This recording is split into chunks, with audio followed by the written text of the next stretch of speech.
오늘 첫 번째 본문 예레미야 2장 1절부터 13절의 말씀을 저와 여러분이 함께 한 목소리로 같이 봉독하시겠습니다.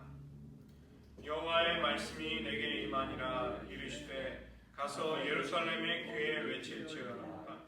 여호와께서 이와 같이 말씀하시기를 내가 너를 위하여 내 청년 때의 인애와 내 신혼 때의 사랑을 기억하노니 곧 씨 뿌리지 못하는 땅 그 광야에서 나를 따랐음이니라. 이스라엘은 여호와를 위한 성물 곧 그의 소산 중 첫 열매이니 그를 삼키는 자면 모두 벌을 받아 재앙이 그들에게 닥치리라. 여호와의 말씀이니라. 야곱의 집과 이스라엘의 집 모든 족속들아 여호와의 말씀을 들으라. 나 여호와가 이와 같이 말하노라. 너희 조상들이 내게서 무슨 불의함을 보았기에 나를 멀리하고 가서 헛된 것을 따라 헛되이 행하였느냐. 그들이 우리를 애굽 땅에서 인도하여 내시고 광야 곧 사막과 구덩이 땅 건조하고 사망의 그늘진 땅 사람이 그곳으로 다니지 아니하고 그곳에 사람이 거주하지 아니하는 땅을 우리에게 통과하게 하시던 여호와께서 어디 계시냐 하고 말하지 아니하였도다.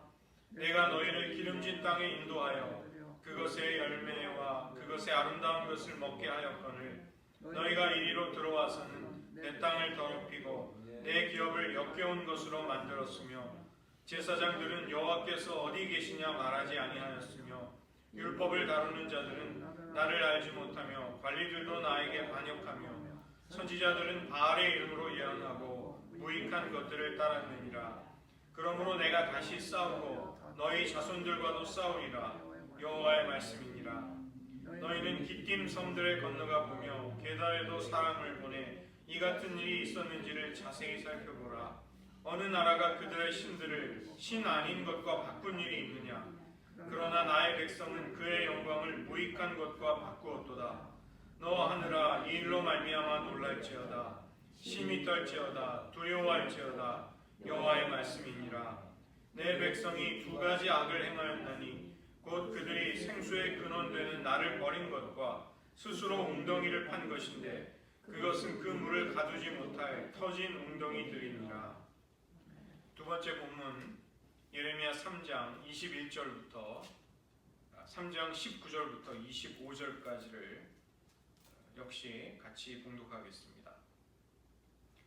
내가 말하기를 내가 어떻게 하든지 너를 자녀들 중에 두며 허다한 나라들 중에 아름다운 기업인 이 귀한 땅을 내게 주리라 하였고 내가 다시 말하기를 너희가 나를 나의 아버지라 하고 나를 떠나지 말 것이니라 하였노라.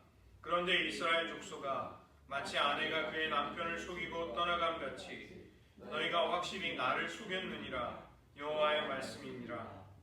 소리가 헐벗은 산 위에서 들리니 곧 이스라엘 자손이 애곡하며 간구하는 것이라. 그들이 그들의 길을 굽게 하며 자기 하나님 여호와를 잊어버렸음이로다. 배역한 자식들아 돌아오라. 내가 너희의 배역함을 고치리라 하시니라.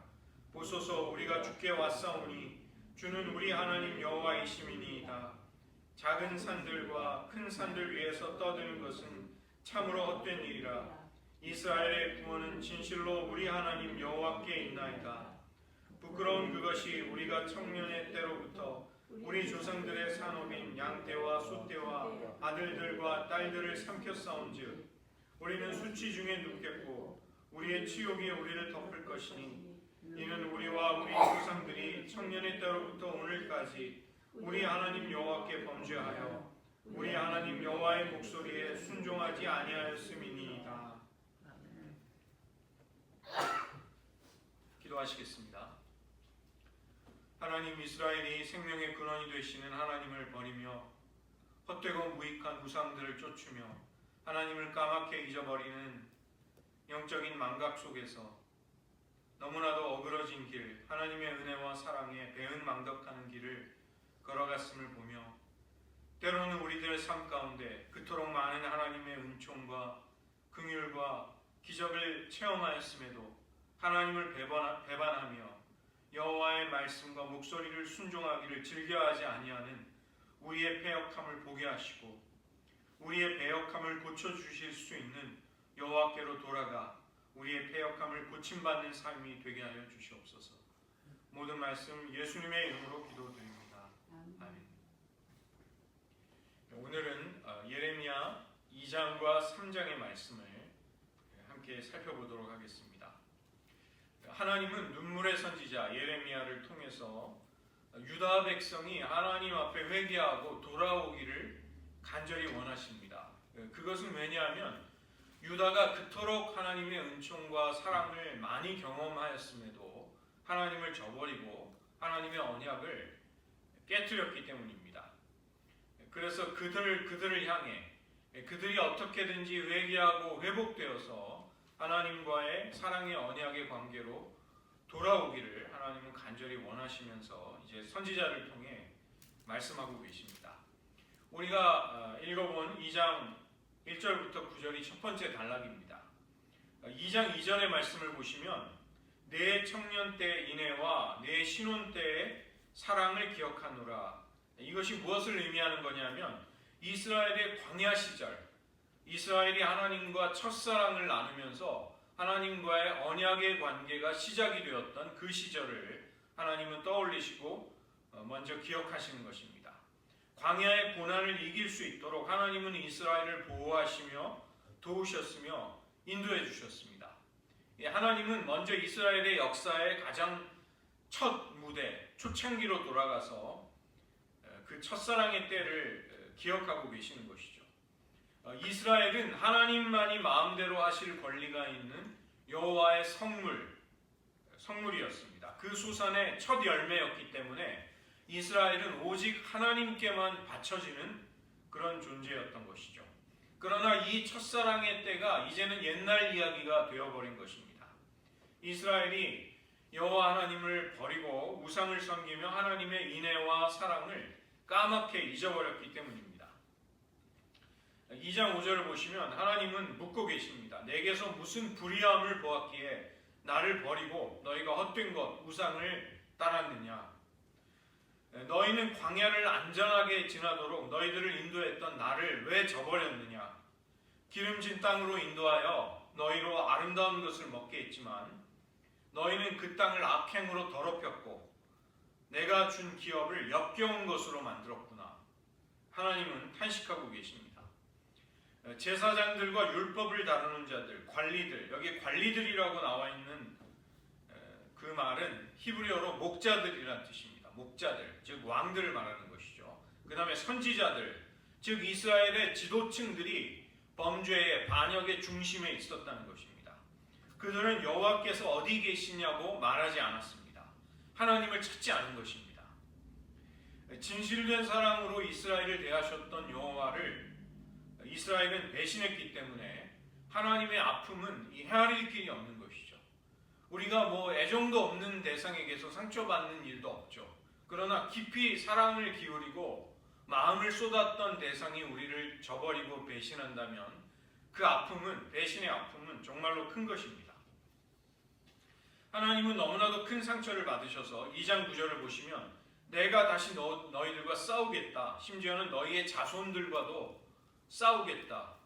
너희들을 대적하겠다. 이렇게 말씀하십니다.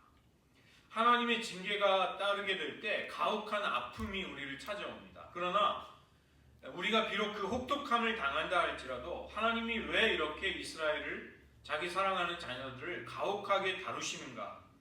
그들을 사랑하시기 때문이고 그들을 포기하지 않으시기 때문입니다. 우리에게 징계가 있는 것은 히브리서 기자에 따르면 우리가 그분의 참된 자녀이기 때문이죠. 우리가 사생자라면 하나님은 우리를 징계하고 연단하지 않으십니다. 그 때문에 하나님께 매를 맞을 때는 아프지만 그것은 곧 하나님이 우리를 포기하거나 버리거나 외면하시지 않기 때문인 것이죠. 우리는 이것을 잊지 말아야만 하겠습니다. 두 번째 단락은 2장 10절부터 19절입니다. 이스라엘의 악이 무엇인가가 아주 구체적으로 나오게 됩니다. 장면을 전환해 주십시오.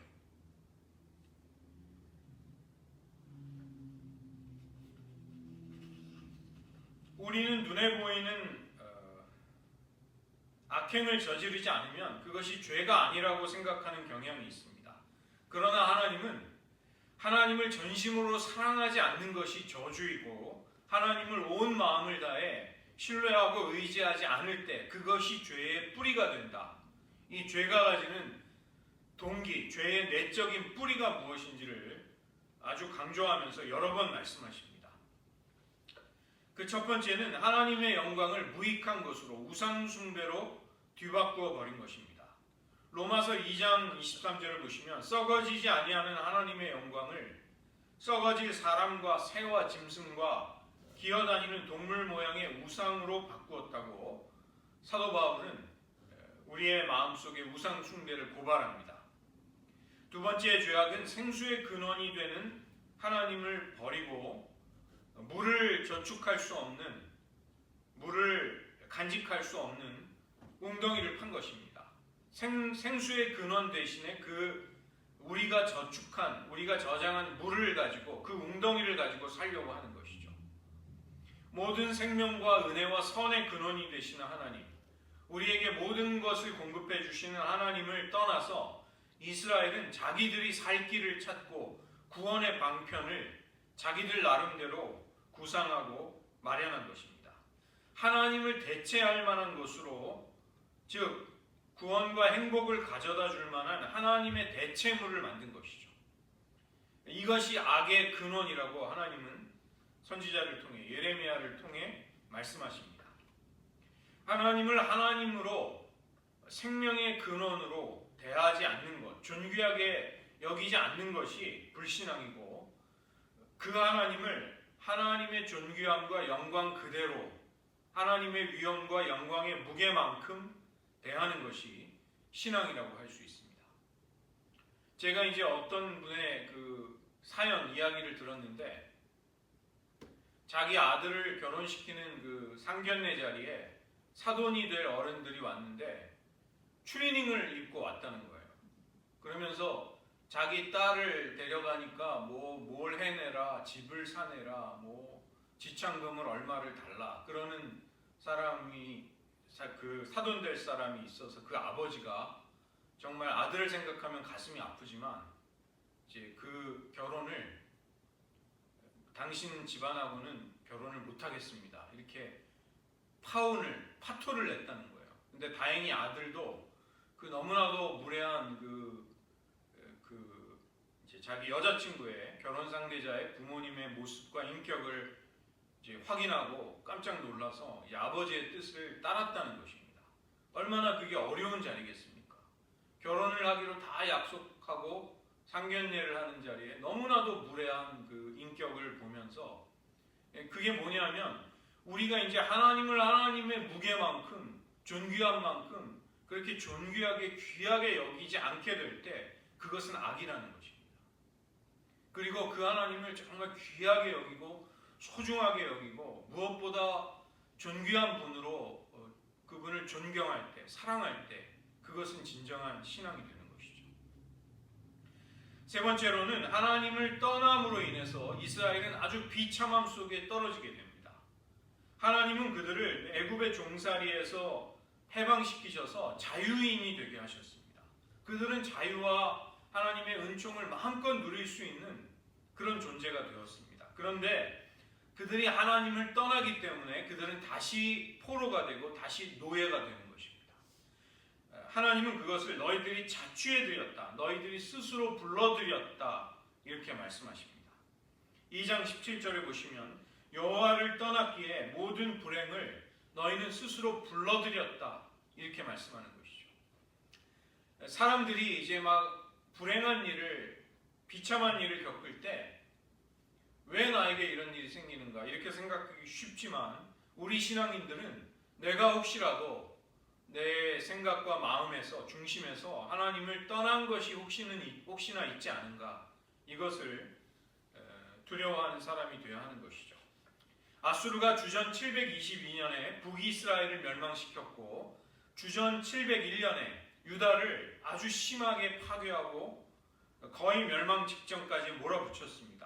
그런데 그때 유다가 어떻게 했는가? 2장 16절을 보시면 놉과 다바네스, 이게 애굽의 도시들입니다.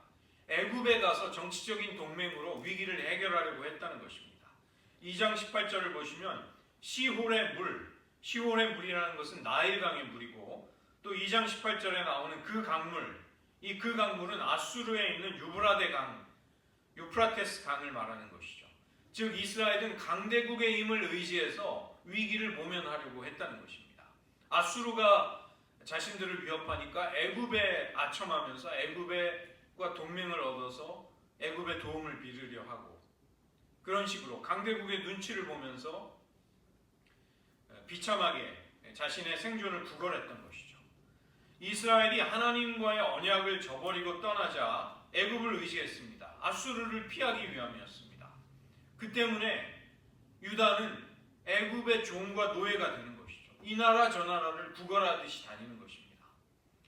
우리나라를 위해 기도하실 때 한국에 그런 사람들, 아주 위험한 안보관과 역사관을 가진 사람들이 있습니다.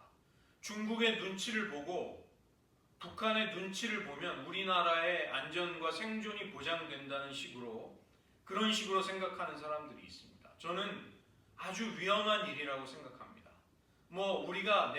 제가 진보냐 보수냐 이런 정치적 성향은 둘째치고, 우리가 하나님을 굳건히 의지하고 용기를 가지고 그 하나님이 우리를 붙들어 주신다는 그 담대함이 있어야만 우리 민족이 생존할 수 있는 것이지, 우리에게 큰 영향력을 미치는, 우리에게 경제적인 굉장한 영향력을 미치는 나라들의 눈치를 보자라는 식으로 만약에 살게 된다면 한국의 안보는 도리어 위험해지는 것이죠. 이스라엘의 역사, 북이스라엘과 남유다의 역사가 그 사실을 고스란히 보여주고 있습니다. 네 번째로 2장 19절을 보시면 하나님을 버리는 것이 곧 악이 되는 것이죠. 여호와를 경외함이 우리들의 마음속에 없는 것 자체가 고통이 되는 것입니다. 고통의 근원은 우리에게 어떤 결핍이 있기 때문에 어떤 일이 잘 안 돼서 온다기보다는 여호와를 경외하는 마음이 없는 사람에는 필연적으로 고통과 괴로움이 찾아오게 됩니다. 진정한 기쁨과 선의 근원이 되시는 하나님을 마음에 모시지 않은 사람에게는 말할 수 없는 괴로움과 두려움이 찾아오는 것이죠. 마음에 하나님 두기를 싫어하게 될 때 하나님은 그들을 상실한 마음에 내어버려 주십니다. 이것은 온갖 악과 비참함에 떨어지게 되는 것이 하나님을 저버린 사람들의 운명이 되는 것이죠. 이스라엘이 바로 그러했습니다. 세 번째로 이스라엘은 스스로 가증한 우상 숭배에 빠져듭니다. 예레미야 2장 20절부터 28절의 단락입니다. 예레미야 선지자는 여러 가지 비유를 통해서 이스라엘의 우상 숭배를 고발합니다. 2장 20절을 보시면 농사의 비유가 나옵니다. 농사를 시킬 때, 밭을 갈게 할 때 소들에게 멍에를 매게 하죠. 하나님이 이스라엘에게 멍에와 결박을 지어주셨습니다.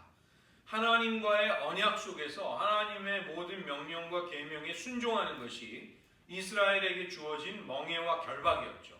이것은 이스라엘을 속박하고 노예로 만들기 위함이 아니라 사랑의 관계, 언약의 관계 속에서 그들을 자유케 하시기 위함이었습니다.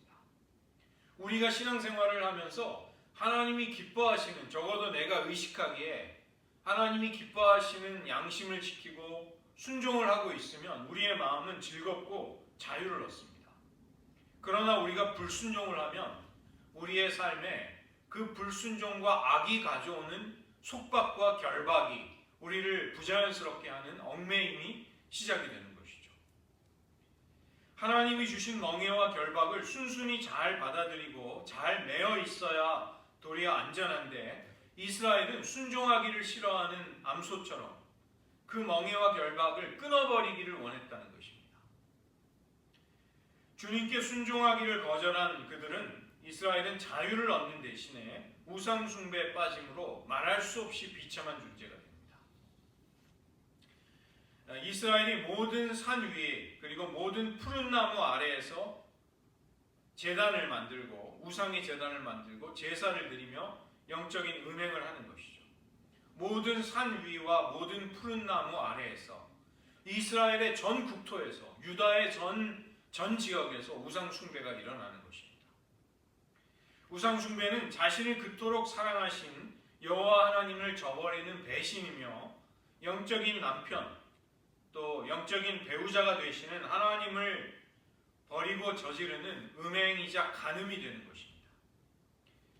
그것을 예레미야 선지자는 발전기에 들어선 암낙타와 들암나귀들이 헐떡거리면서 절제하지 못하듯이 이스라엘이 하나님을 저버리면서 온갖 우상들로, 온갖 이방의 신들로 달려가는 모습이 바로 그런 모습이다, 이렇게 말씀하는 것이죠.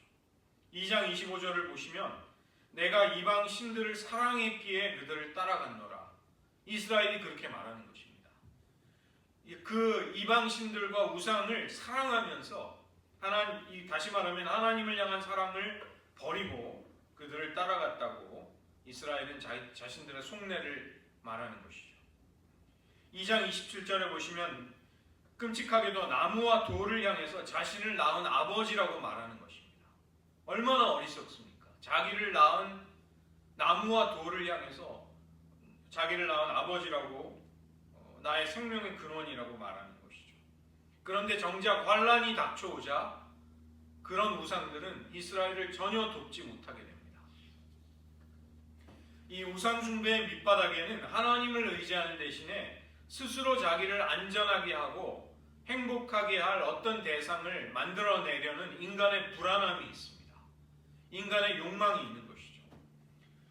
2장 28절을 보시면 너를 위하여 내가 만든 내 신들이 어디 있느냐. 우리가 왜 우상을 만드는가? 우리 자신을, 인간의 욕망과 자신의 이익과 자신의 안전을 위해서, 스스로를 위해서 만드는 것이 우상입니다. 내가 너를 위해 만든 너의 신들, 그렇게 되는 것이죠. 우상은 그냥 만들어지지 않습니다. 인간이 스스로를 위해서 만드는 것입니다. 그러나 그것이 환란의 날에 고통이 닥쳐왔을 때 어떤 도움도 되지 못하고 그 끔찍한 실상을 깨닫게 됐을 때 북이스라엘과 남유다는 자신들의 참 모습에 당황해하고 곤혹스러워하고 또 패닉에, 공황에 빠지게 되는 것이죠. 네 번째로 하나님을 잊어버리게 된 이스라엘, 그들은 하나님의 진노와 심판을 피할 수가 없습니다. 2장 30절을 보시면 하나님이 탄식하시는 말씀이 나옵니다. 내가 너희의 자녀들을 때린 것이 무익하구나. 하나님이 그 이스라엘의 우상 숭배에 대해서 징계의 손길을 내리셨을 때 그것이 뭔가 유익하고 도움이 되어야 되는데 내가 너희들을 징계한 것이 하나도 효과를 발휘할 수가 없구나, 무익하구나, 이렇게 말씀합니다. 왜 그런가 하면 징계를 받아들이지 않는 이스라엘은 도리어 하나님이 보내신 선지자들을 죽여버리고 핍박했다는 것입니다. 하나님의 말씀을 들려주고 있는 예레미야 같은 참된 선지자들을 삼킨다, 이건 죽인다는 얘기죠. 그렇기 때문에 하나님의 징계와 하나님의 사랑의 채찍질이 무익하게 되는 것입니다. 죄를 짓게 되어서 받게 되는 징계를 인정하며 수용하지 않는 것입니다. 적반하장격으로 대항하면서 선지자들을 죽이려고 하는 것이죠. 예레미야도 그의 생애 속에 몇 번이나 죽을 뻔했습니다. 징계를 달게 받아들이는 것이 회개의 시작이 될 수 있습니다. 우리의 회복이 어떻게 가능하고 첫걸음을 뗄 수 있는가? 하나님이 우리를 징계하실 때 하나님, 제가 잘못했습니다. 제가 범죄했습니다. 제가 하나님의 영광과 거룩함을 침해했습니다. 이렇게 인정하는 것입니다. 그러나 이스라엘은 결정적인 첫걸음부터 잘못된 것입니다. 2장 32절에 보시면 처녀가 폐물을, 신부가 예복을 잊지 못하죠. 너무나도 좋고 자신의 생애와 자신의 미래를 꿈꾸는 이런 처녀와 신부, 그처럼 하나님의 백성도 하나님을 잊을 수가 없는 것이죠. 그토록 소중한 하나님. 그런데 놀랍게도 나의 백성은 나를 잊어버렸구나. 이스라엘 백성들은 까맣게 하나님을 잊어버리는 것입니다. 언제 하나님이 나에게 은혜를 베풀고 나를 구해 주셨는가 까맣게 잊지 못하는 것이죠. 하나님이 행하신 위대한 구원과 자신들에게 베풀어 주신 헤아릴 수 없는 은혜와 사랑, 또 기적적인 도우심들을 망각해버린 것입니다. 2장 34절을 보시면 자신의 옷단에다, 이 옷단에다가 가난하고 무고한 자들을 죽여서 피를 묻히고서도 스스로를 속이는 것이죠. 나는 죄를 지은 적이 없다는 말을 뻔뻔스럽게 하는 것입니다. 불의와 죄가 가득한데도 나는 무죄하며 하나님의 진노가 떠나갔다는 말을 하는 것입니다. 전혀 근거가 없습니다. 거짓과 기만으로 하나님의 심판을 피할 수 있다고 생각하지만 그렇지 않은 것이죠. 하나님은 애굽과 아수르 같이 이스라엘이 의지하던 자들을 버려서 이스라엘이 그 강대국을 통해 평안이나 형통함을 결코 얻지 못하게 하신다고 말씀하는 것이죠. 하나님이 우리를 사랑하시기 때문에 우리가 하나님 아닌 것들을 의지할 때 그것을 통해 우리에게 좋은 일이 일어나지 않도록 하신다는 것입니다. 우리가 만약에 하나님 아닌 것을 의지해서 거기서 행복을 얻고 그것이 우리의 삶을 부강하게 하고 안전하게 만든다면 인간은 회개하지 않습니다. 인간은 하나님께로 돌이킬 생각을 갖지 않는 것이죠. 그러나 하나님은 우리가 하나님 아닌 것들을 의지하고 마음에 둘 때 그것이 얼마나 괴롭고 고통스러운가를 경험하게 하십니다. 다섯 번째로 유다의 위선과 음행 때문에 하나님과의 재결합이 얼마나 불가능할 정도로 어려운가를 말씀하십니다. 그리고 하나님은 유다의 거짓 회개에 속지 않겠다고 말씀하시는 것이죠.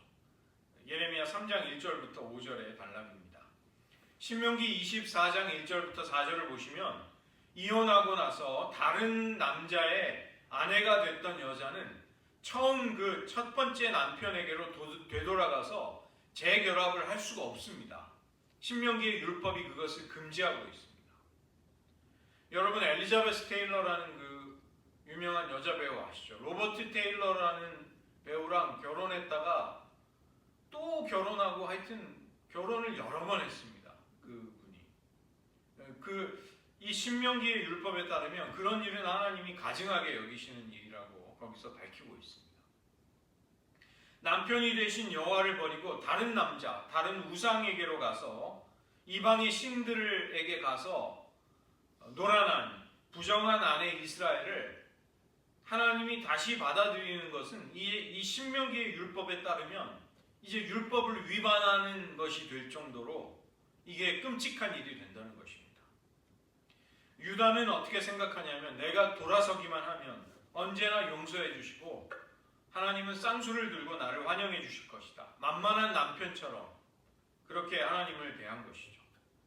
그러나 그러한 유다의 태도는 과거와 자기의 죄악된 과거와의 단절이 없기 때문에 거짓되고 위선적이고 가벼운 것입니다. 언제든지 변할 수 있는 속임수일 뿐이죠. 3장 2절에 보시면 광야에 사는 아라바 사람들, 이들이 왜 광야에 이 표현을 쓰고 있냐면 이들은 광야에서 지나가는 사람들을 약탈하고 강도짓을 하려는 사람들입니다. 마적대들. 그래서 이들이 지나가는 사람을 걸리기만 해라. 내가 다 죽이고 빼앗겠다. 이렇게 강도질을 하는 사람들인데 유다가 마치 그와 비슷하게 길가에 앉아서 지나가는 남자를 찾아서 그 부정한 정욕, 성욕을 해결하기 위해서 길가에서 남자를 기다리는 창기와도 같이 그렇게 이방 신들을 쫓아갔다는 것입니다. 그 때문에 3장 3절에 보시면 하나님은 우상 숭배로 더러워진 땅에 단비와 늦은 비를 내리시지 않습니다. 이스라엘 땅에 단비와 늦은 비가 내리지 않으면 이스라엘이 그 열매를 수확할 수가 없게 됩니다. 농사 짓는 그 식물들이, 과실들이 다 중간에 이제 제대로 생육하지 못하고 이제 망하게 되는 것이죠. 하나님이 왜 이런 일을 하시는가? 이스라엘은 바알을 숭배하면 바알이 이 땅에 풍요와 생명의 충만함을 가져다 준다고 그렇게 기대했던 것이죠. 그러나 하나님은 바알이 아니다. 나 여호와가 생명을 주관하고 결실을 너희에게 준다는 것을 알려주기 원하셨던 것입니다. 그 때문에 단비와 늦은 비를 거두심으로써 이스라엘의 농사가, 유다의 농사가 망하게 되는 것이죠. 그렇지만 창녀의 낯을 가진 유다, 아주 뻔뻔스럽게도 가나안의 신들에게 풍요를 기원하는 그 타락한 음란한 제사에 참여하면서도 하나님을 부르고 있습니다. 하나님을 뭐라고 부르냐면 나의 아버지, 나의 청년 시절의 보호자시여, 이렇게 하나님을 부르는 것이죠. 그 끔찍한 우상 숭배에 난잡한 이방 신들의 제사에 참여하면서 하나님은 저의 아버지가 되시고 나의 젊은 시절의 보호자이십니다. 이런 가증한 이야기들을 하는 것입니다. 우상과 하나님을 동시에 섬기는 종교 혼합주의, 그것에 빠진 채로 하나님이 그래도 나를 영접해 주실 것이다, 스스로를 속이는 것이죠. 이것이 어디 유다만의 모습이겠습니까? 오늘날 신자들 보십시오. 그들 안에 수많은 우상이 있습니다.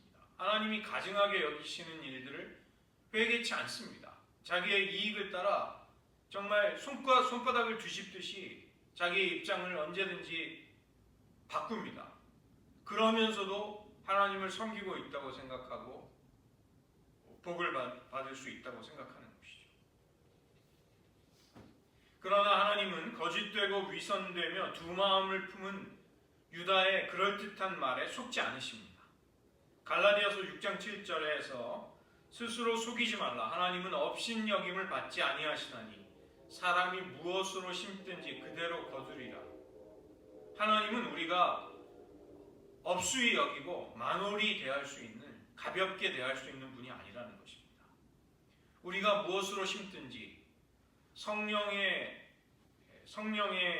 속한 것을 심어서 생명을 거두든지 육신에 속한 것을 심어서 사망을 거두든지 하나님을 피할 수 없는 것이죠. 그 때문에 우리의 마음과 중심이 하나님께로 진실되이 돌이켜 회개해야만 하나님의 긍휼을 얻을 수가 있는 것입니다. 마지막 단락에 예레미야 3장 6절부터 18절에서 예레미야는 북이스라엘과 남유다가 간음을 하는 자매다, 이렇게 고발하고 있습니다. 언니도 간음했고 동생도 간음을 했다고 말하는 것입니다. 3장 6절을 보시면 요시야 왕 때를 언급하죠. 요시야 왕 때에 여호와께서 또 내게 이르시되, 이게 굉장히 충격적인 말씀입니다. 요시야 왕은 어떤 임금이었는가? 아주 드물게 남유다의 역사 속에서 종교개혁을 주도했던 왕이었습니다. 하나님 보시기에 가증한 우상을 다 몰아내고 성전을 수리하고 하나님을 경외하자고 그 종교적인 개혁을 일으켰던 사람이었습니다. 그런데 놀랍게도 그때 이 여호와의 말씀이 예레미야를 통해 주어진 것입니다. 요시야 왕이 주도하고 있는 개혁으로는 이미 우상 숭배에 깊이 빠져서 살아온 사람들의 마음과 생각을 바꾸기에는 역부족이라는 것을 여기서 암시하고 있는 것이죠. 하나님께 배역한 북이스라엘이 멸망당하고 하나님께로부터 남편이 이혼 증서를 써서 아내를 쫓아내는 것처럼 하나님이 그들을 아수르의 포로가 돼서 쫓아내셨습니다. 그것을 다 목격한 것이 동생 유다였습니다.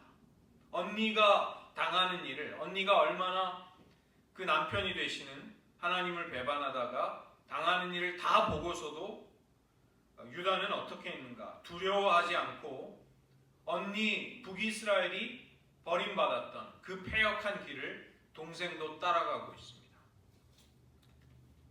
요시야가 종교개혁을 했을 때 하나님께 돌아오라는 간곡한 호소를 했지만 유다 백성들은 신용만 한 것입니다. 겉으로만 순종하려고 하고 진심으로는 돌아오지 않았습니다. 그들에게 주어졌던 마지막 기회를 그들은 잃어버린 것입니다. 3장 11절에 보시면 북이스라엘의 역사를 보고서도 악을 행하는 유다에 비해서 차라리 북이스라엘은 유다보다도 하나님 보시기에 의롭다는 평가를 받는 것이죠. 왜냐하면 북이스라엘은 자기 앞에 어떤 역사적인 선례가 없이 악을 행하다가 멸망을 당했습니다. 그런데 남유다는 북이스라엘이 멸망을 받는 모든 그 과정을 다 목격했던 그런 나라였죠. 자기의 형제 나라가 어떤 역사를 거쳐서 어떤 하나님의 징계가 왔는지를 다 볼 수 있었습니다. 그럼에도 불구하고 범죄하기 때문에 북이스라엘보다 남유다의 죄는 하나님 보시기에 더 악한 것입니다. 하나님은 3장 12절에서 예레미야 선지자에게 북쪽을 향해서 선포하라고 말씀하십니다. 한 세기 전에 멸망당했지만 예전에 북왕국에 이스라엘의 10지파에 속한 사람들을 향해 용서의 말씀을 선포하시는 것입니다. 그들이 북쪽으로 사로잡혀갔기 때문에 그쪽을 향해 하나님의 말씀을 전하라고 하십니다. 3장 13절 여호와를 배반하며 이방인에게로 우상 숭배가 이루어지는 모든 푸른 나무 아래로 갔던 그들이 죄악을 자복하며 여호와께 돌아와야 한다고 말씀하시는 것이죠. 그들의 두드러진 죄악에 대해서 하나님은 특별히 목소리를 청종하지 않았다, 이것을 지적하십니다. 3장 13절 내 목소리를 듣지 아니하였습니다. 이 복종하는 것과 순종하는 것과 청종하는 것은 서로 연결이 되어 있습니다. 하나님께 절대적으로 복종하고 또 마음으로부터 순종하고 그 다음에 청종한다는 것은 여호와의 목소리를 순종하는 것이죠. 우리가 목소리를 듣고도 하나님의 뜻을 듣고도 순종하지 않으면 그것은 큰 죄악이 됩니다. 하나님은 이혼장을 손에 쥐고 쫓겨난 언니 북이스라엘, 그리고 거짓으로 회개한 척하다가 징벌을 받게 되는 유다를 향해서 소망과 회복의 길을 열어주고 계십니다. 하나님은 그들에게 장차 내 마음에 합한 목자들을 세워서 하나님의 마음에 기뻐하시는 하나님을 아는 통치자들을 통해 다스리시겠다고 말씀하십니다. 그리고 미래에는 놀랍게도 여호와의 언약궤가 필요하지 않게 될 것이다. 지성소 안에 1년에 한 번 대속죄일에 제물의 피를 가지고 대제사장만 지성소 안으로 들어가서 언약궤를 볼 수 있었습니다. 그러나 이제 장차 하나님의 회복이 임하게 되면 예루살렘이라는 도성 전체가 하나님이 임재하시는 장소가 된다는 것입니다. 그 때문에 여호와의 언약궤가 더 이상 필요하지 않게 되는 것이죠. 예루살렘은 여호와의 보좌가 되고 모든 민족들은, 모든 백성들은 그 예루살렘으로 모여와서 하나님의 다스리심과 통치를 받게 되는 것이죠. 하나님의 왕 되심이 이처럼 온 세상을 향해 펼쳐지는 미래가 앞으로 열리게 된다는 것입니다. 3장 17절에 보시면 예루살렘에 모여든 모든 백성은 자기 마음의 완악함으로 다시는 행하지 않을 것이다. 왜냐하면 이때 예루살렘이라는 것은 하나님의 임재의 장소가 되는 것입니다. 하나님이 통치하고 다스리시는 하나님의 왕권이 나타나는 그런 거룩한 도성이 되는 것이죠. 지금은 그렇지 않습니다. 그러나 장차 그런 일이 일어나게 된다는 것입니다. 바벨론으로 끌려간 유다 백성, 그리고 아수르로 끌려간 유다 백성들이 약속의 땅으로 돌아오는 일이 있게 될 것입니다.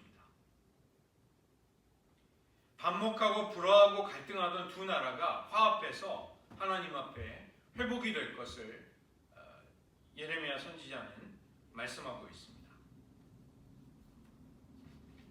마지막 단락이 3장 19절과 20절입니다. 오늘 본문의 맨 마지막 단락입니다.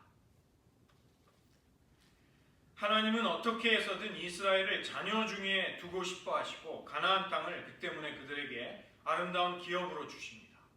하나님의 바램은 무엇인가 하면 이스라엘이 하나님을 나의 아버지라고 부르면서 하나님을 떠나지 않는 것입니다. 떠나지 않는 자녀가 되는 것이죠. 신실한 남편에게 사랑을, 충성됨을 바치는 언약 안에 거하는 신부이자 아내가 되기를 원하시는 것이 하나님의 마음이었습니다. 그러나 이스라엘은 어떻게 했는가?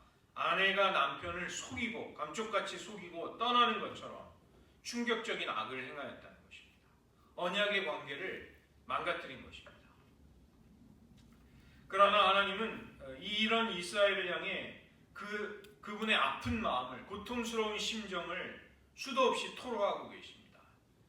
이스라엘을 너무도 사랑하시기 때문에 사랑이 가져온 큰 고통과 상처가 선지자로 하여금 이 하나님의 마음을 토로하도록 간곡하게 그들에게 돌아오라고 경고하도록 말씀하게 된 것이죠. 오늘 말씀을 의지하면서 저희들도 우리들 안에 있는 죄악을 한번 말씀에 비추어 보기를 원합니다. 그리고 기도하기를 원합니다. 우리는 예레미야 선지자를 통해 이스라엘의 죄를 지적하시는 하나님의 마음의 큰 고통과 번뇌와 아픔을 느끼게 됩니다. 하나님의 백성은 여호와의 영광을 무익한 것으로 피조물의 형상으로 바꾸는 우상 숭배에 빠집니다.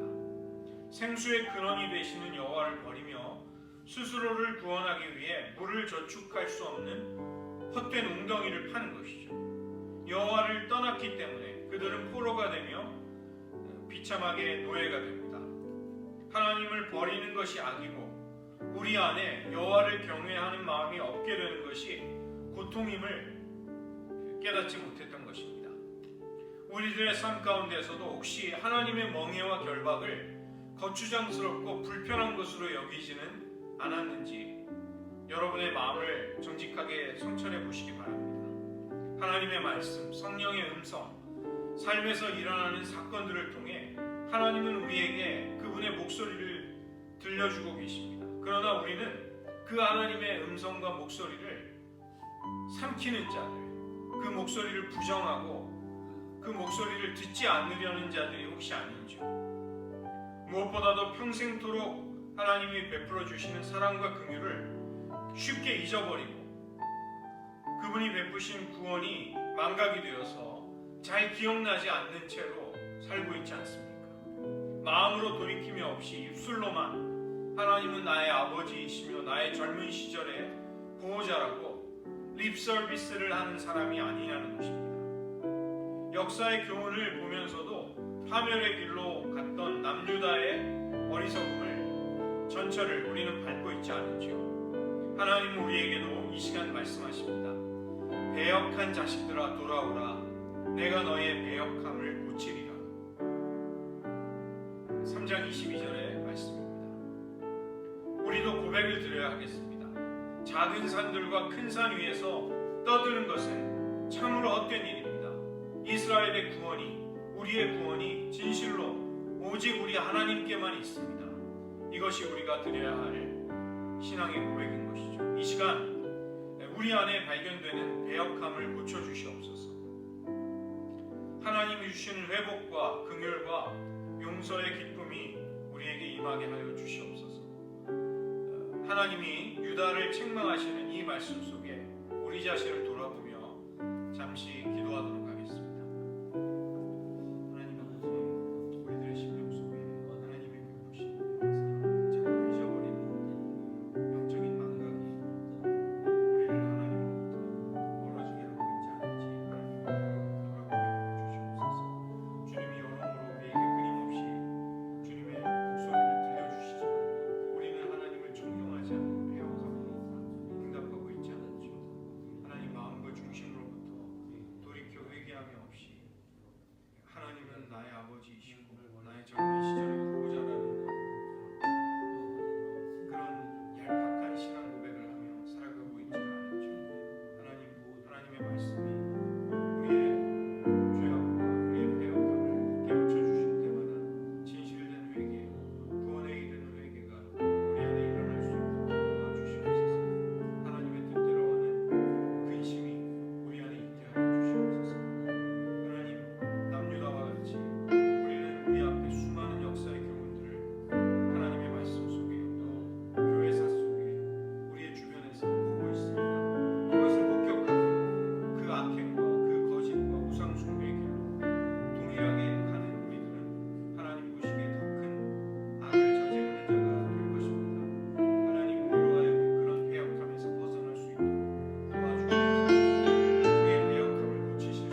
고통을 경험했던 이스라엘은 하나님을 떠나 다시 노예가 되고 포로가 되며 말할 수 없이 비참한 가운데 빠져서도 자신들의 참된 실상을 모른 채로 입에 발린 신앙 고백을 하며 하나님이 우리를 받아주시고 죄악과 징계가 속히 우리들의 삶에서 떠날 수 있다는 헛된 생각을 품고 있음을 예레미야는 지적하고 있습니다.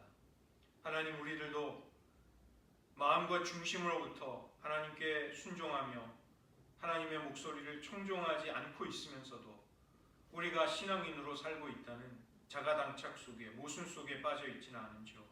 우리들을 정직하게 성찰하고 돌아볼 수 있는 은혜를 허락하여 주시옵소서.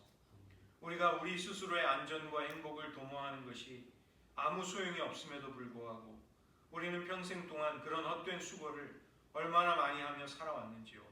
이 시간 그런 모든 헛된 노력들을 다 버리며 다 포기할 수 있게 하시고 오직 구원이 진실로 여호와께 있다는 고백을 우리도 마음 깊은 곳에서부터 할 수 있도록 도와주시옵소서.